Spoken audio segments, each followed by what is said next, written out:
Have you noticed இப்போ இந்த current ஜென்ரேஷனில் இருக்க குழந்தைங்க அதிகமாக மென்டலி டிஸ்டர்ப்ட் ஆகுறாங்க கம்பேர் வித் ப்ரீவியஸ் ஜென்ரேஷன் கிட்ஸுக்கு அதிகமான ரியல் கனெக்ஷன் இருந்துச்சு.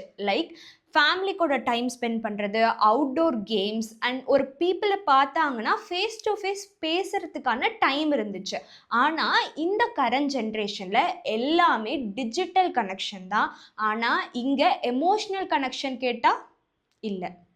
இந்த டிஜிட்டல் கனெக்ஷன்னால் கிட்ஸ் என்ன ஃபேஸ் பண்ணுறாங்கன்னா கான்ஸ்டன்ட் கம்பேரிஷன், பேரண்ட்ஸோட எக்ஸ்பெக்டேஷன், இயர்லியராகவே அச்சீவ் பண்ணுங்கிற ப்ரெஷர் அண்ட் லோன்லினஸ், இது எல்லாமே சேர்ந்து அவங்களுக்கு பிரெயினில் ஓவர்லோட் கொடுக்குது. இதில் ரொம்ப டேஞ்சரஸான பார்ட் எதுன்னு பார்த்தோன்னா அவங்களுக்கு அவங்களோட பெயினை எக்ஸ்ப்ரெஸ் பண்ண தெரிய மாட்டேங்குது. They scroll, they hide, they pretend okay, but inside they are exhausted.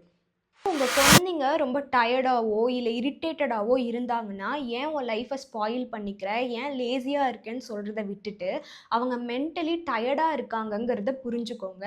And you know what, emotional validation heals more then advice.